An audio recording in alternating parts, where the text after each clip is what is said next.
Faz mesmo com a gente sempre conversa. A Fernanda também avisou que eles estão em refinamento dos mapas, né? A gente teve a observação que mapas ainda encontram-se em refinamento, há possibilidade de reanálise de todos os institutos e instrumentos trazidos pela lei. Obrigado. Obrigado, Adriana. Temos Agora é a Tereza, depois é o Luiz Cláudio e ainda depois teremos mais 3, tá? Tá. Então nós vamos ter que ser um pouco mais breve, um pouco mais sucinto, Tereza, por gentileza, e aos demais também avisarei que solicitarei essa gentileza. Eu tenho 1, 2, 3, 4, 5, 6, 7. Não são muito demorados, porque senão eu falo em 2 vezes, beleza? Fica à vontade, pode falar com Eu falo numa vez só. O Wave, eu acho bom a gente frisar que é só acima de 2.500 metros quadrados. Então aquele desenho ali que tinha danceteria, se eles fizerem, não é quantos metros é? Não, o Wave, isso, depende do zonamento, a atividade da Wave não é medida por metro quadrado. Porque o que foi, a gente está no CMDU, em outros conselheiros, Só para esclarecer, a lei tem regras de área construída por zona, então vai de 1.500 até 2.500 e também por atividade. Se, por exemplo, uma escola, só o fato de ser uma escola, se for uma escola pequena, uma escola grande, tem Já está. uma atividade... Me chamou a atenção o desenho da danceteria. Se ela tiver 500 metros quadrados, ela vai ter. Se ela tiver 200, isso, ela vai ter. se ela tiver Não, 1 metro quadrado, ela terá. Não, tudo bem. Tem por área construída e por atividade. O metro quadrado de área construída não é o único parâmetro que determina o Wave.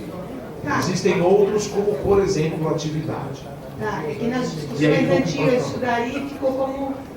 Eu já perguntei isso umas 2 vezes nas reuniões e era sempre 2.500 metros quadrados. Então, se mudou, ou eu que mudei de Isso, errado. Beleza. vamos estar lá na melhor. Tá.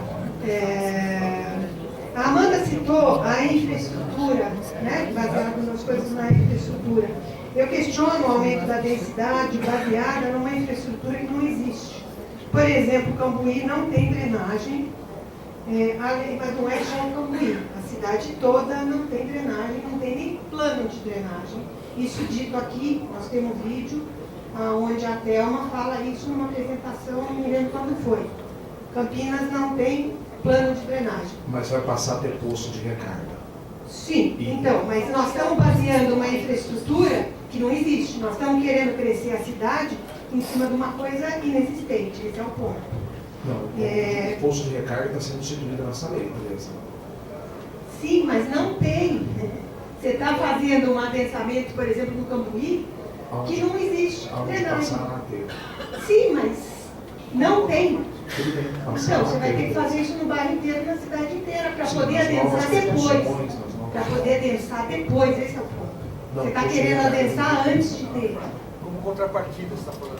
Isso. Sim, mas você vai ter que fazer na cidade toda. Só que você já está discutindo o adensamento em cima de uma coisa que não existe. Você só vai poder adensar se você tratar o seu problema de... Isso. Sim, mas o seu problema é só seu e o resto da cidade. E o resto do bairro. Tereza, A permeabilidade, o Tereza, adensamento ele está definido no plano diretor. Então, as manchas que a gente estabeleceu, coeficiente 4, 2, 1, está com base no plano diretor. Então, isso já foi discutido lá atrás. Então, a Sim, gente que não não pode tem retroagir. infraestrutura. Esse é o ponto. Então, mas aí os instrumentos de atividades que tem EIV, Não, beleza, meu. Vai Só que ser tudo acontece o quê? associado a Vai isso. ficar igual aquele prédio enorme ali do lado da Praça 15 de Novembro, né? Que eu não estou lembrada do nome agora, do lado ali do convento. O que aconteceu? Fizeram todo o encanamento lá da água depois do prédio pronto. Quebrou toda a rua, quebrou tudo para ligar para ir até a Anchieta. mas haverão instrumentos para Não, verificar. tudo bem, não questionamento. Mas nós somos fundo nesse questionamento. Sim, por favor, fique à vontade. Outra coisa, eu queria saber das 2 minutas. A que foi do CMDU com 50 e poucas páginas e a do site com 80 e poucas páginas. Eu não sei se é esse o lugar, eu não fui nas últimas reuniões que eu estava viajando, mas eu queria saber se teve muita diferença entre as duas ou pouca. Só O CMDU ele recebe a minuta oficialmente lá da Câmara. O que nós fizemos foi chamar o CMDU para participar. Sim, não, e aí não, mas... eu até vou me apropriar da frase do professor Dr. João Verde, que ele disse: ele acompanha nos últimos 30 anos todas as legislações urbanísticas e nunca foi feito isso que tem sido feito agora, que é na prévia do executivo trazer o CMDU para dentro e discutir. Então, a diferença de páginas ressaltadas foi a inclusão dos instrumentos urbanísticos que antes não haviam quando entregamos a primeira versão para o CMDU. E não é a primeira versão oficial, de hipótese nenhuma, é apenas porque nós nos abrimos para o CMDU trazendo a comunidade dentro do nosso trabalho. Então, houve um aumento sim de páginas, porque ali não havia instrumentos urbanísticos e agora já existem. Tá, Milani, só para eu entender mais rápido. Isso. Só para eu E entender na mais semana rápido. que vem terá outra e outra. Tá. No site, Exatamente. Nós temos uma primeira e uma outra segunda que nós vamos. É que vocês comentaram aqui, Isso eu tá? comentei aqui. Isso. Sobre os direitos adquiridos, que o Marcelo falou, para quem tem a BITSE, eu queria saber como é que ficam os diversos loteamentos em Campinas que não tenham a BITSE. Tem vários. Hã? Assim, quer dizer, a construção dentro do. Não, ele no meio da frase dele que ele citou ali, Porque o habite, Tereza, o as casas dentro do loteamento o não tem. loteamento é uma coisa, o habite é outra. Sim, mas vários loteamentos em Campinas não tem a BITSE. Não, mas o loteamento não tem habite, quem tem habite é a construção. Né? Você só imaginar um loteamento, são as casas do loteamento que tem habite, não o loteamento. O loteamento Tem que acreditar dela, Eduardo. Ela está acreditando num loteamento irregular, que a prefeitura não aprovou. Como fica a situação dos imóveis naquele loteamento com a nova lei? Porque ele citou os direitos adquiridos. Se quem já não tem o direito adquirido, continua tudo errado, então. A lei não pode afrontar direito adquirido, ela não vai afrontar direito adquirido. Né? Então, Tá, bom, se tudo você bem. já Eu vou tem, pegar o vídeo se de você novo já tem e o ver direito a habite, fala se é dele. possível ter o habite dentro dessa área, a gente O Marcelo está chegando, eu respondo isso. Você escutou a pergunta, Marcelo? Não, então eu faço aqui de uma forma mais breve. A Tereza nos questiona sobre os loteamentos ou condomínios que estão irregulares na cidade Você falou e as direitos casas de adquiridos para imóveis que quem ela tem a possui na BITSE. BITSE. O que acontecerá?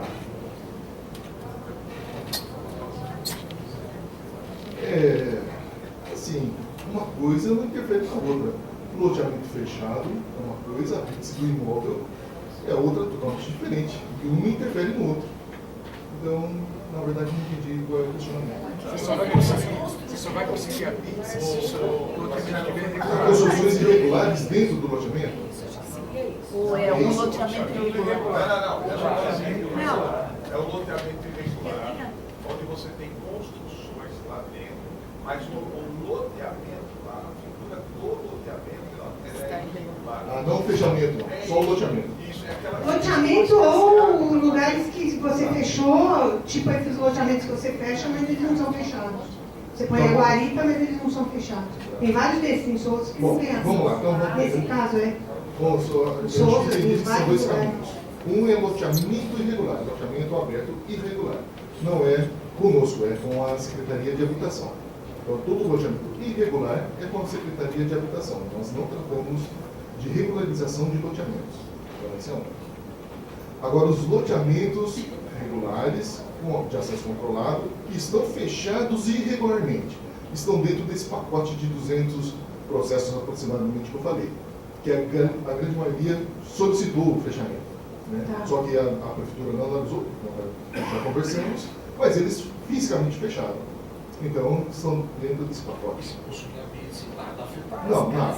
Se tem construção irregular, aí é a fiscalização da prefeitura de obras que vai verificar. E a associação é corresponsável. Tá. Eu achei interessante a fala do Marcelo, mas eu não sei se talvez eu tenha entendido errado.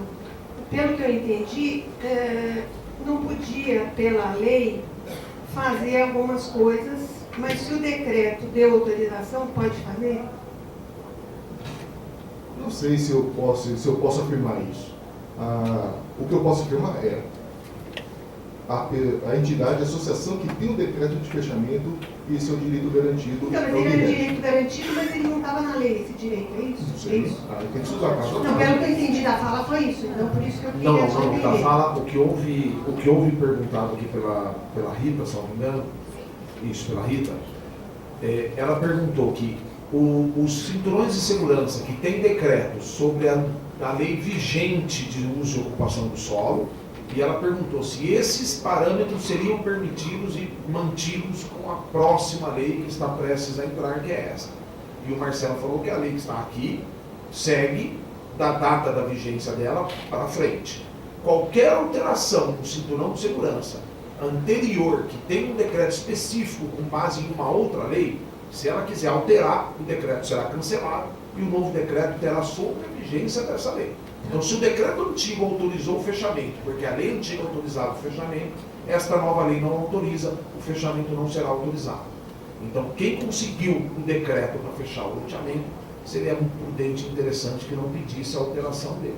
Porque se vir para a nova legislação que nós estamos propondo, o fechamento fica proibido. Tá.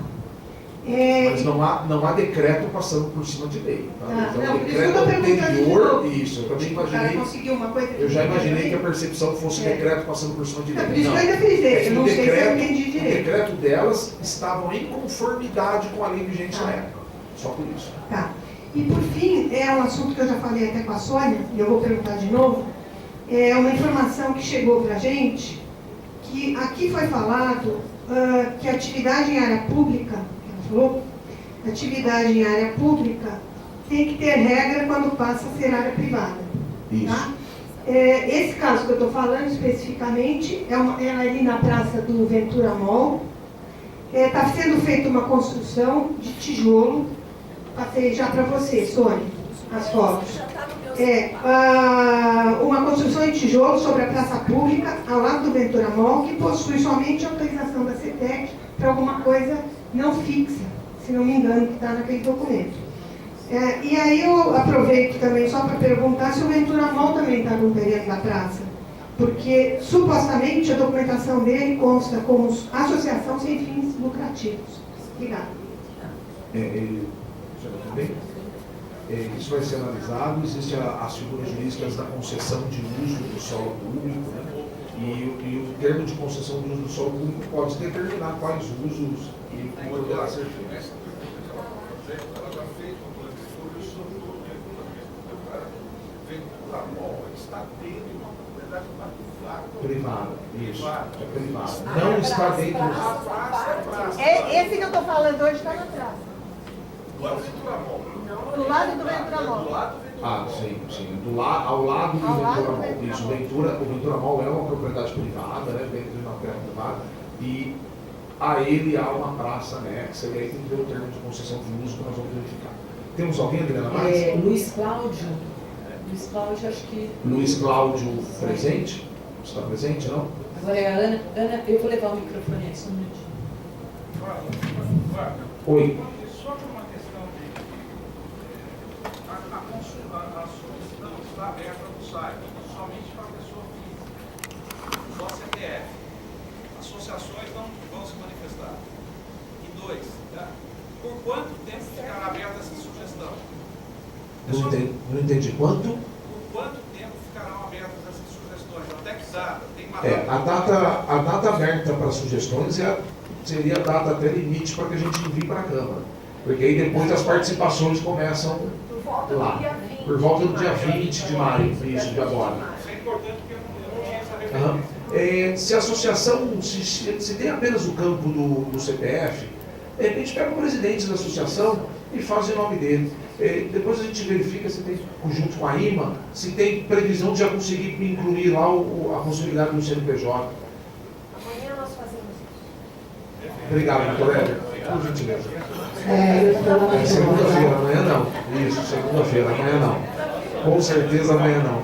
Por gentileza. Sou Ana Sorrosals, Cambuí, Centro de Convivência.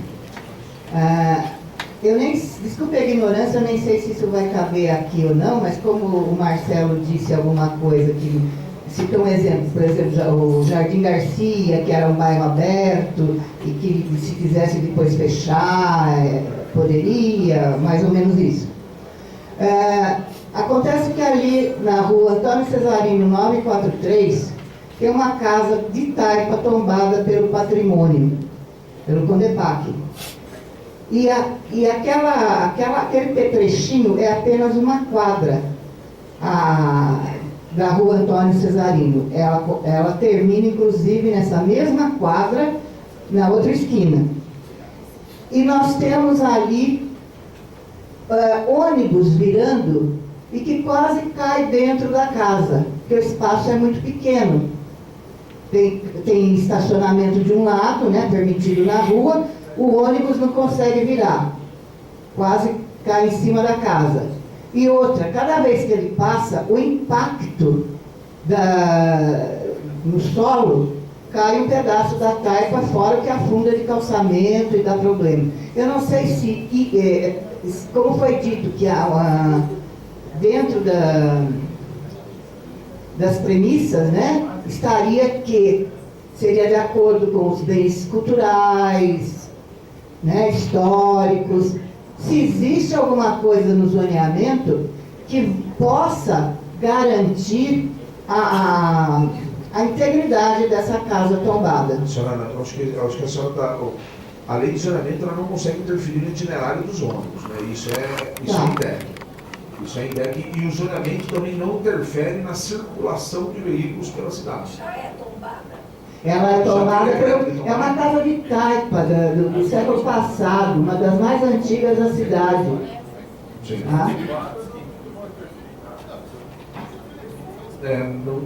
Não é assunto da lei de parcelamento de ocupação do solo. O que vocês poderiam fazer é comunicar ao Condepac. Já foi comunicado. Isso. E a INDEC não se pronunciou, disse que vai asfaltar e não tomou nenhuma providência. Aliás, eu quero deixar o meu protesto contra a INDEC, porque inclusive tinha uma pessoa da INDEC aqui que eu pedi para falar e simplesmente desapareceu. E quando a gente liga lá, já fizemos abaixo-assinado, eles nos tratam muitíssimo mal, ao contrário de secretários como Santoro, o Ney Carrasco, o Paulela, o Rogério Menezes, entendeu?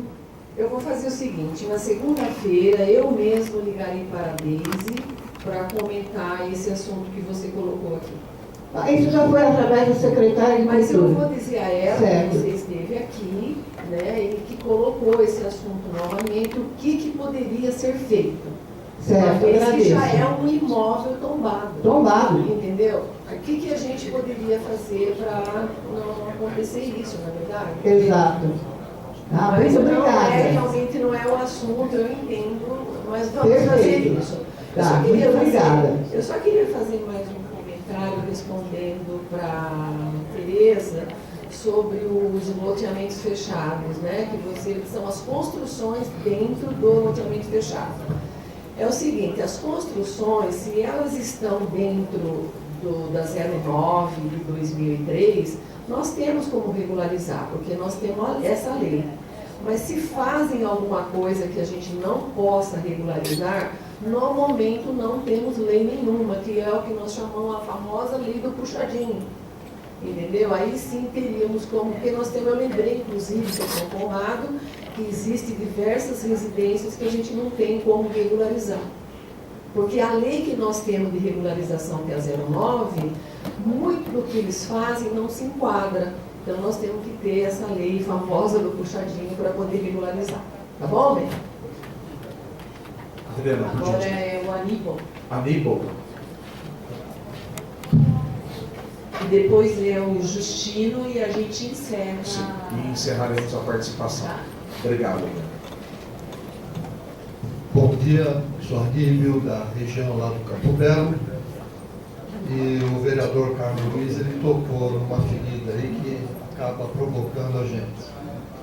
Em 2005, quando aquela região do Campo Belo ela tinha um decreto de desapropriação desde a década de 70,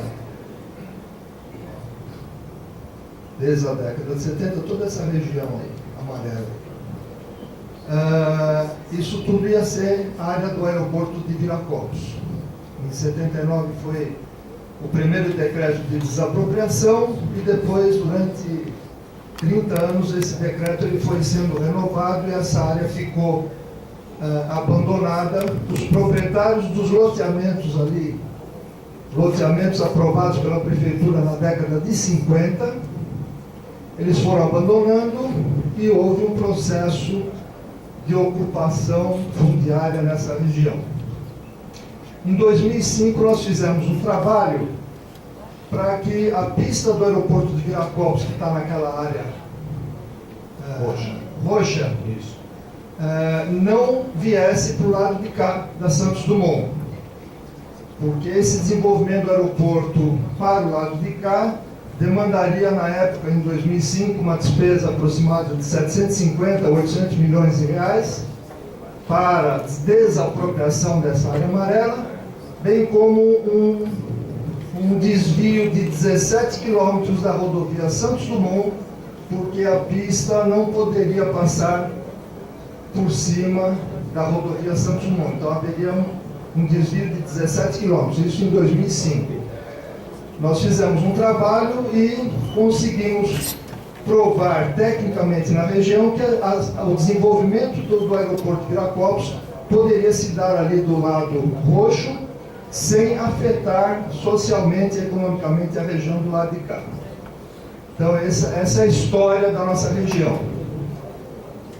É uma periferia de Campinas, e essa periferia de Campinas ela nunca foi contemplada pelo executivo da prefeitura aqui de Campinas. Tudo que a Infraero fala, tudo que o executivo federal fala, tudo que o executivo estadual fala por causa das rodovias que circundam essa área, o executivo de Campinas ele se ajoelha e diz amém a tudo que eles falam. Então, um exemplo que o vereador Carmo Luiz falou da mudança da curva de ruído nesse último ano, que já estava tudo acertado, unilateralmente, pela Infraero, pelo Ministério da Aeronáutica, fizeram a mudança da curva do ruído de novo. E depois eles vêm dizer que não pode ser construído por causa da curva de ruído e essas coisas lá todas, tá? Então a mensagem que eu quero deixar é que a cidade de Campinas, com o poder econômico que ela tem, com o poder político que ela tem que parar de se ajoelhar aos órgãos federais e estaduais, se submetendo ao que eles querem com relação ao aeroporto de Viracopos. Exemplo, região do Campo Belo de São Paulo, que é em torno do aeroporto de Congonhas. A cidade de São Paulo proibiu o voo de aviões das 11 horas até as 5 horas da manhã. Isso é possível. Nós conseguimos mudar a pista do aeroporto para o lado de lá, uma comunidade pobre, uma comunidade sem poder político nenhum. Durante 9 meses nós fizemos um trabalho. Por que a cidade de Campinas tem que continuar se ajoelhando? Por que o aeroporto de Viracopos não recolhe os impostos que têm que ser recolhidos? Principalmente agora com essa recuperação judicial, para evitar a falência. Então o recado é, cidade de Campinas, pare de se ajoelhar aos órgãos federais e aos órgãos estaduais com relação ao aeroporto de Viracopos.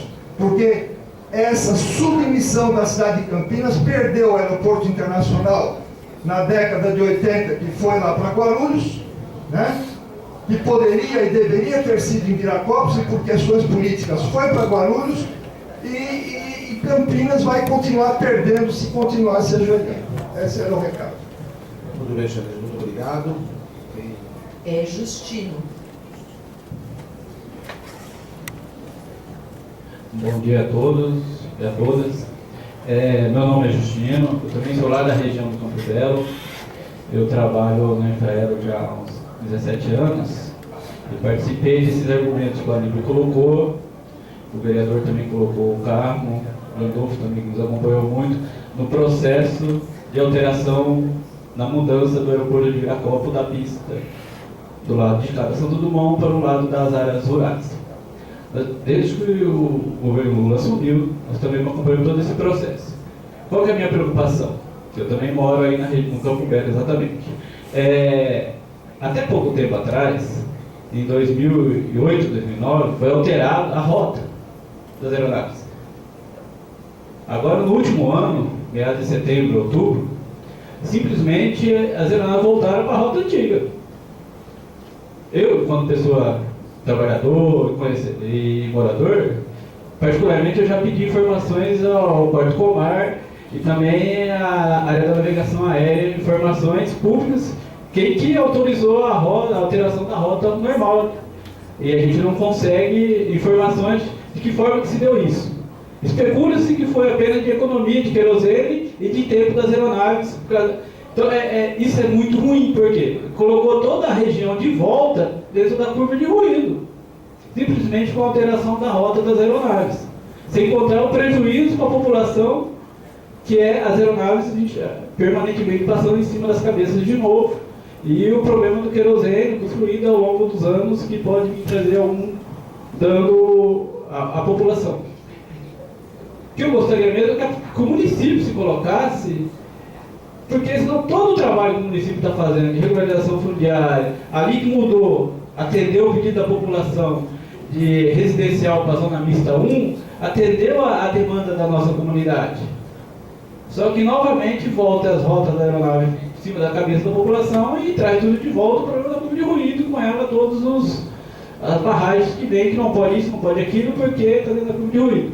Esse é o ponto 1, que eu queria só reforçar, que é importante o município solicitar informações sobre isso, porque que se deu dessa forma, abrupta, sem diálogo. Ponto 2, o Marcelo já comentou ali, eu fiquei na dúvida. Que eu moro na região do Campo Belo, São Domingo, Palmeiras, Fernandes, essas questões, os loteamentos lá são lotes de 300 metros e não estão dentro das EIs, das zonas de regularizações fundiárias. Uma parte grande da população estava solicitando a alteração de divisão dos lotes, foi um pouco o que o Carlos falou. Mas eu acho que esses loteamentos não contemplam, pela fala que o Marcelo colocou, que se encaixar dentro das EIs, que ser o mínimo de 126 metros. Então, nesse caso, a regional seria 150 metros, o lote são de 300, mas a lei específica coloca a partir de 200 metros o lote mínimo para poder fazer a divisão dos lotes, pelo que eu entendi. Então, eu acho que não contempla a parte dos bairros lá da região. E por último, e agradecer já a oportunidade de estar aqui ocupando o espaço para colocar nesse momento, reforçar que, independente da legislação que vem ou que vai, a questão das leis da regularização fundiária, o Marcelo colocou que vai ser discutido com o Rocílio e com a habitação. E não contempla aqui agora a discussão. Mas é muito importante que a gente levar em consideração, porque o que está se colocando ali, a regulação fundiária tem que se dar em cima da realidade. Muitas vezes a gente não vai ter um lote com 126 metros. Isso quer dizer que esses lotes não serão regularizados no futuro. Talvez em outro momento vamos abordar o Rocílio para poder questionar de que forma vai se dar isso. Porque também ficou um pouco de dúvida na questão da regulação fundiária, porque é uma região que é fartamente de área de ocupação do seu entorno. Então tem a área de regularização muitos lá que eu fiquei um pouco na dúvida como isso vai se dar. Mas eu agradeço a oportunidade. Obrigado. Só tirando uma dúvida, Justino, quando fala em empreendimento habitacional de interesse social, a metragem mínima será de 126 metros quadrados. Não é que o ex deverá ter 126 metros quadrados. 126 metros é o mínimo.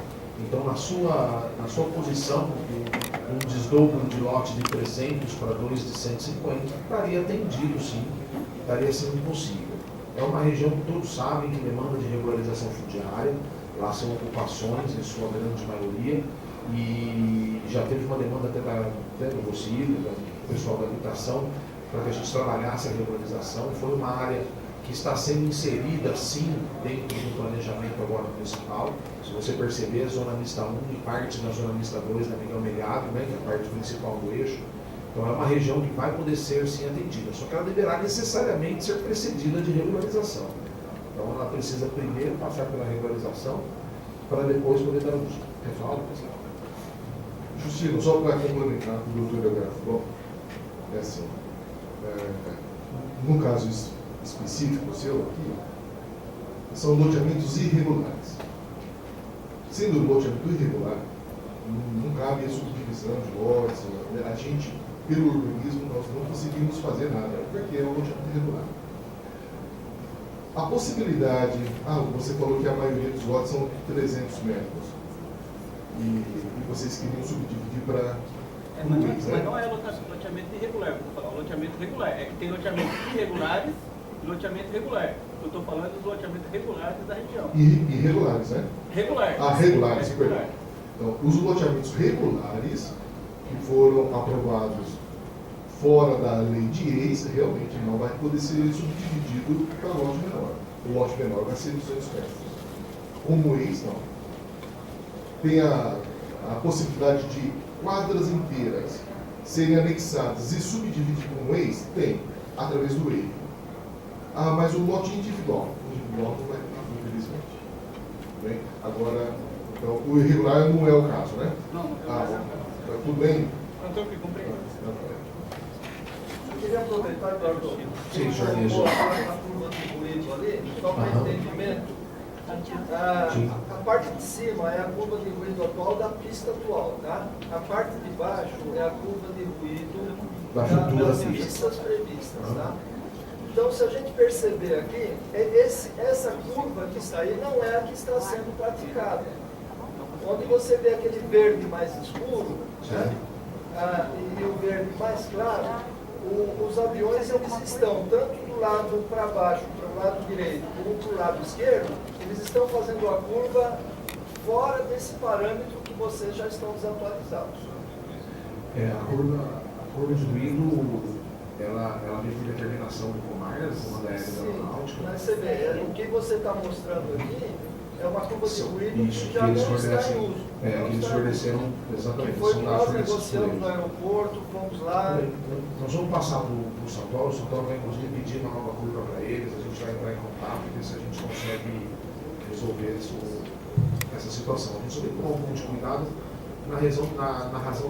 exatamente na competência. Né?